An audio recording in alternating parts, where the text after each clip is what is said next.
Chapter 12. The drama unfolds. The rebels were overwhelmed by a sense of desperate hopelessness as they saw the massive array of soldiers marching across the plains toward them. The Ivansport army was exceedingly powerful, a fact well known by those preparing to storm the city. Ectheon watched with a heavy heart as the armored cavalry at the head of the army approached. The horsemen represented not only his doom, but also the tragic fate that had obviously befallen Dyaxes and his brother Cerebas. These were the forces Dyaxes had planned to defeat. Judging from the number of soldiers, this was not a vanquished and retreating force. They had defeated Dyaxes' army, and now they were coming to crush the remainder of the revolution. Ectheon looked at the army around him. The reality of what was inevitably in store for them showed in their faces. They looked frightened and confused. Ectheon shared their fears. A good portion of him wanted to run all the way back to the forests of Teluvia and leave this ordeal behind. But how safe would he be there? Dyaxes had said all along that this was their last chance. If they failed, there would be nothing to return home to. The young prince was maturing quickly, and now he was faced with the ultimate dilemma. He was forced to make a decision upon which not only his life hinged, but the lives of an entire army. They could stay and fight, facing almost certain destruction, or they could run for their lives. Judging from the faces in the crowd, the second option was growing quite appealing. But Ectheon, in his rapidly expanding wisdom, knew that fleeing was not the answer.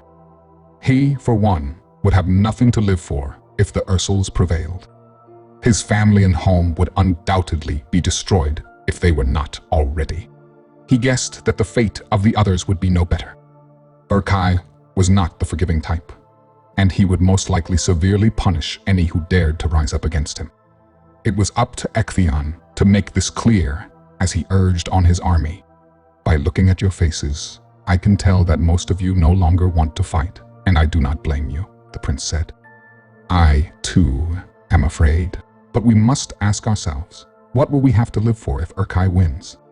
I am sure this rebellion will not go without some measure of punishment, perhaps in the form of harsher work and higher taxes, or even execution. Should Urkai spare your lives, I assure you that you will live out the rest of your days as his slaves. I, for one, would rather die than live such a terrible life. The pain Urkai has caused me runs deep. This tyrant has victimized my kingdom, my people, and even my family. I wish to return some of this pain to him. If such actions result in my death, then so be it. At least I will die knowing that I tried, rather than running off like a coward, waiting for death to find me. Run if you wish, but you cannot run forever. Urkai is bent on ruling all lands within his reach, and unless we stop him, he will. Eventually, he will find you and reap terrible harm upon you. But if you stand with me, we can inflict some pain on him before we die. The prince's words were bold but true. Life under the rule of Urkai would be dismal, undoubtedly far worse than before the rebellion, if they should turn back now. Fighting was the only true option, and the rebels knew it. The only remaining question was how they would stage their final stand. The Ursals answered that question for them. The massive wooden gates of the city suddenly swung open, and the royal guard of Ursus poured out. The battle had begun. Ectheon signaled for the rebels to rush to meet the oncoming soldiers. The sounds of war rang out in the air as steel met steel, and at times, flesh. The rebels were ill-equipped, but they fought with a vengeance. As Ectheon fought on, he frequently glanced at the city gates, which stood wide open. All that remained behind to guard the entrance were a handful of archers and a few swordsmen. So confident was Urkai in his thoughts of a quick and resounding victory that he allowed himself to fight a careless and sloppy battle.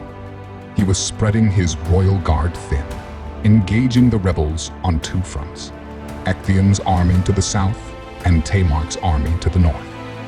But the luxury of an approaching army allowed him to fight in such a reckless manner. Soon, it would be the rebels fighting against two forces, a battle they could never win.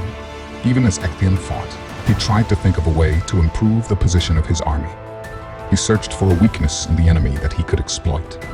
That weakness was the loosely guarded gate. As far as he could see, only 8 soldiers stood on the rampart along the wall above the gate, and only about 10 more guarded the entrance itself. "Spread the word," Ectheon said to the men near him. "Head for the gate."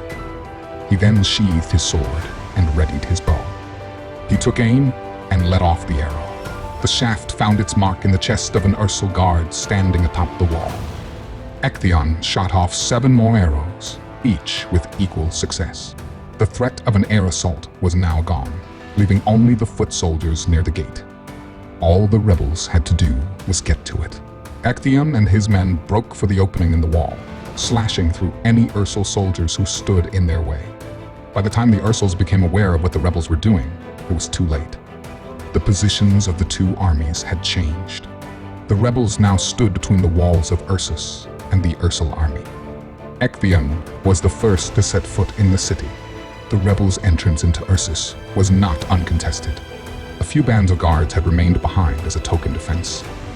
However, these soldiers were no match for the rebels, who were quickly and steadily moving into the city. The first thing Ectheon did was secure the controls for the iron portcullis, the city's second line of defense if the wooden doors should fail. The objective was clear: cut the Ursals off from their own city. When the final rebel soldiers passed the threshold of the gate, Ectheon gave his orders. "Stand clear," he shouted. Then he pulled the lever, sending the wall of iron crashing to the ground and stopping any pursuing guards in their tracks. The tables had turned. The rebels now controlled the city gate, while the Ursals watched helplessly from the outside.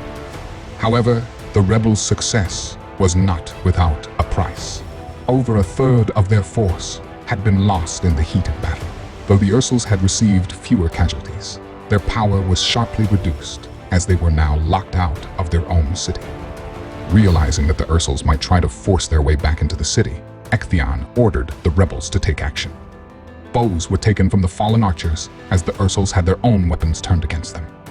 The rebels rained arrows down on the soldiers who had foolishly been standing at the base of the city wall. This onslaught forced the Ursals to retreat from the wall until they were well out of the range of the arrows. The royal guards of Ursus now found themselves standing in the position the rebels had held before the battle began. As Ectheon looked from the wall, he saw the Ivansport army divide in 2. One half continued its approach toward the southern gate, while the other half began to skirt the city on its way to the northern gate. His thoughts immediately turned to Tamar and the army massed outside the northern wall. If help did not arrive in time, the young king and his men would be utterly destroyed. "We must help King Tamar," the prince shouted. "To the northern gate at once."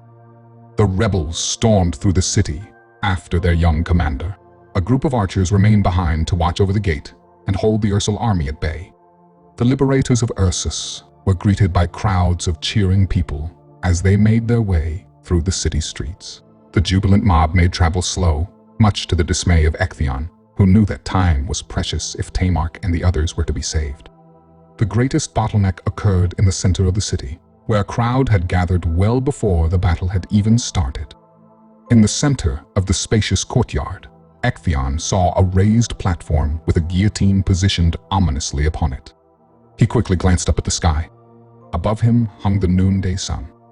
He immediately remembered the plight of Princess Sarah. In all the confusion and stress of the past few hours, he had forgotten about the sad fate of the princess. He only hoped he was not too late.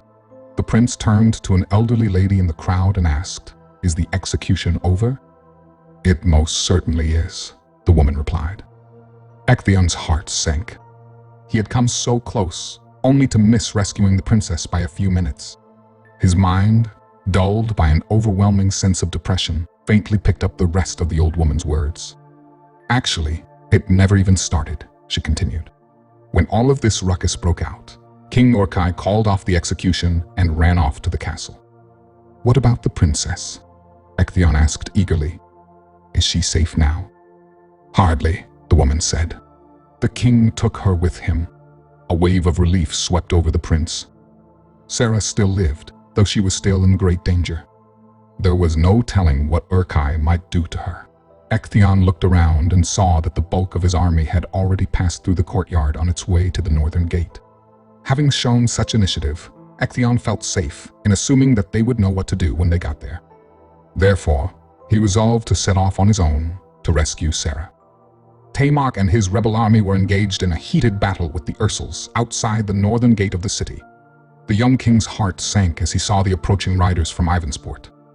Defeat now seemed inevitable. But just when all hope seemed lost, something miraculous happened. The horsemen joined the battle, but instead of killing the rebels, they attacked the Ursal soldiers. Tamar's mind could not comprehend what his eyes were seeing. But when the leader of the horsemen rode straight up to him, everything suddenly became clear. "Dyaxes, I cannot believe it is you," Tamar exclaimed as he looked in wonder at the Teluvian commander, who was all decked out in the uniform of an Ursal soldier. The horsemen who rode with the commander were wearing the attire of the soldiers they had defeated at Ivansport. "I told you we would meet you here," Dyaxes said. "Now come on. You have a throne to claim."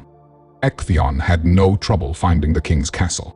The grand structure stood like a mountain in the center of the city, casting its sprawling shadow over the small districts that encircled it. In the glorious days of the past, it was a place of beauty, the marvel of the kingdom. In the hands of Urkai, it became a twisted madhouse. Though the evil monarch had made no physical alterations to the structure, his mere presence darkened the palace, turning it into a place of fear and treachery. The once highly regarded residence had become the focal point of all the greed and misery that engulfed the kingdom. Entering the palace was a surprisingly easy task for Ectheon to accomplish. The prince had expected a challenge at the castle gates. Quite to the contrary, the gates were wide open, and the normally well-fortified positions were now abandoned. The chaos of the rebellion had apparently worked its way into the very heart of the kingdom. There were no bodies of dead guards to be seen, a sorry indication of the loyalty, or lack thereof, of Urkai's army. It appeared as though the iron grip of the king was weakening at a rapid rate. Despite the apparent absence of defenses, Ectheon did not put his mind at ease. Urkai was somewhere within the palace, and as long as he had Sarah as his prisoner, he was still a threat. Evil monsters tend to do desperate and unpredictable things when backed into a corner. Every precaution would have to be taken to ensure Sarah's safety. There was little doubt that in such a dire situation, Urkai would use the princess as a bargaining chip. Cautiously, the elven warrior explored the halls of the magnificent palace. During his reign of terror, Urkai had added to the already lavish splendor of the royal dwelling by financing expensive works of art through the blood and toil of his people. The surroundings were truly breathtaking, but when one considered the terrible means by which they were obtained, all sense of awe was replaced by disgust. Each object displayed the extent of Urkai's treachery: gold from the mountains of the north, diamonds from the southern mines, and even ivory from the island of Tidras. Placed together, they showed just how far the king's greedy hands had stretched. The latest addition to Urkai's infamous collection disturbed Ectheon the most. It was a statue of Ectheon's grandfather King Ardrian shaking hands with the Ursal King Alatar. Together, they had liberated Ursulus from the tyrant Martin the Terrible. The splendid sculpture, carved from the golden wood of a Teluvian oak, symbolized the friendship the elves and Ursals had once shared. It was an alliance that had brought an end to Martin's tyranny, a regime even worse than that of Urkai. The lifelike resemblances had stood in the western district of Norfolk, a place where the elves and Ursals frequently met to trade their wares. Ectheon did not know where to begin to look for the princess. The surroundings were completely unfamiliar to him. He had not the slightest idea where Urkai might be hiding. One thing was certain: the king was somewhere in the castle, and Sarah was with him. With conditions being the way they were within Ursus, there was no way the king could make it out of the city alive. The walls of the palace were his only refuge, and even those offered him little protection. But if Urkai had anything, it was a territorial advantage. The castle was composed of numerous hallways and over 100 rooms. Finding someone within this maze of living quarters would be a long and tedious task, especially for someone who had never set foot in the building. Even if the prince should find Urkai, the evil king had yet another advantage: a hostage. Ectheon would have to deal with that problem when he came to it. His first concern was finding the elusive king. All the prince could do was walk down the halls, searching each room as he came to it. He did this for some time before coming to a door that was locked. Putting his ear up to the door, he could hear a commotion inside. Stepping back, he drew his sword and kicked at the door. On the second blow, the lock was broken and the door flew open. Looking into the room, he saw not the evil King Urkai, but instead a startled young woman staring at him. It appeared as though she had been doing some hasty packing before the sudden interruption. Elegant gowns were tossed about the bed. Others had apparently been stashed quite hurriedly into several bags at the feet of the woman. Extravagant clothing was not the only thing the maiden planned on taking with her. Another bag was filled with jewelry of all kinds. Diamond necklaces, gold bracelets, and other exotic items sparkled within the large sack, which itself appeared to be made of expensive material. Though the young lady possessed stunning looks, Ectheon knew right away that she was not Sarah. "Who are you?" the mysterious woman demanded of Ectheon. Ectheon felt no need to reveal his identity to the woman, who was obviously a cohort of Urkai. Though her name was of no importance to him, Ectheon asked anyway. "Who are you?" The prince shot back. An indignant look came over the woman's face, as if she were appalled that Ectheon did not know who she was. "I am Princess Celia," she said in a haughty tone, "and if you do not leave this instant, my father, the king, will have you killed." Her arrogant words brought only laughter from the elf. "So you are Celia. I have heard a lot about you, none of it good, of course." "How do you know me?" Celia asked angrily. "What are you doing here?" "I have come to rescue Sarah, the true princess of Ursulus, and put an end to your wicked father's reign," Ectheon answered boldly. His words threw the spiteful maiden into a rage. "Guards! Guards!" she cried. "Go ahead and yell," Ectheon taunted her. "No one will come. It is over, Celia. The people have had enough of your father's treachery. He has lost all his power. Even his guards have left him. There is no one here except for you and me, and your father, and Sarah, of course. I do not suppose you know where they are, do you? I will tell you nothing." Celia sneered. "I did not expect you would," Ectheon said. "Fine, have it your way. Had you been more cooperative, I might have considered letting you go.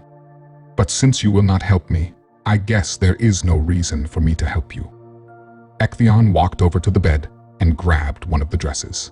The flustered maiden looked on as he tore the lovely gown to pieces. "What are you doing?" She screamed. "That dress was imported from Zantadra. Do you have any idea what that is worth?" The prince said nothing. He just continued to shred the garment. Then he grabbed the princess and pulled her arms through the bars of her brass bed. He tightly secured her wrists together using the strands of cloth that had once been part of her ostentatious wardrobe. "Let me go at once," Celia demanded. "I will have your head for this, you barbarian." She struggled violently to free herself, but to no avail. "There," Ectheon said, satisfied with his work. "That should hold you until the citizens of this city arrive, and believe me, they will. I'm sure you will have a lot to talk about." He reached his hand into one of the bulging bags and pulled out several pieces of jewelry. "These should make interesting conversation pieces, would you not say?" The spoiled maiden's room was filled with trinkets bought through her father's brutal tax policies. Celia knew that such evidence would bring swift retribution from those who were forced to live like slaves, so she could live like a queen. "You cannot leave me here," she pleaded. Her proud demeanor was now replaced by a far humbler one as she realized the terrible wrath that was in store for her. "Please let me go. They will kill me." Ectheon ignored her pleas as he left the room. Celia's frantic screaming echoed throughout the empty halls as Ectheon resumed his search. If she keeps that up, the townspeople will have no trouble finding her, he thought to himself. The prince wandered the palace chambers for about half an hour, and still there was no sign of Urkai or Sarah, or anyone else for that matter. There was an eerie silence in the palace. Ectheon had long since left the screaming of Celia behind him. Now all the prince could hear was the sound of his own footsteps. His elven traits allowed him to move in virtual silence, yet as soft as his steps were, to his sensitive ears, they seemed to echo throughout the barren corridors. The silence was suddenly broken as Ectheon heard shouting coming from his left.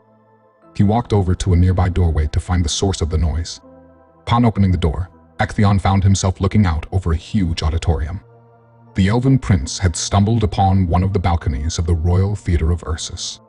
As he looked down on the stage, he saw the cause of the commotion. Several people appeared to be rehearsing for an upcoming performance. But upon closer look, Ectheon realized that what he was witnessing was not a play, and the actors were not actors at all, for he had seen them before. The prince's heart leapt with joy as he looked upon Tamar and Diaxis. On the other side of the stage was a large, surly-looking man. Tight in his grip was a beautiful woman. A knife was held to her throat. "Sarah," Ectheon whispered to himself. The stage that had been host to many dramatic plays was now the scene of a real-life drama. As Ectheon watched the tale unfold, he could hear the dialogue below. "It is over, Urkai," Tamar shouted. "Let Sarah go. Stand back." The evil king bellowed. Beads of nervous sweat were rolling down the sides of his pallid face. "Another step, and I will kill her. I swear I will." "Killing her will do you no good," Diaxis said. "Let her go, and you will find yourself with a more favorable sentence." "No, you wish me dead, I know you do," Urkai exclaimed. "I have no other choice. If I must die, I will not go alone." There was a chilling finality in the tyrant's voice. Ectheon sensed that Urkai was about to do something terribly drastic. The bitter taste of defeat filled the mouth of the despot. It appeared as though the wicked monarch planned to carry out his treachery to the very end, as he held his knife even closer to the trembling throat of the princess.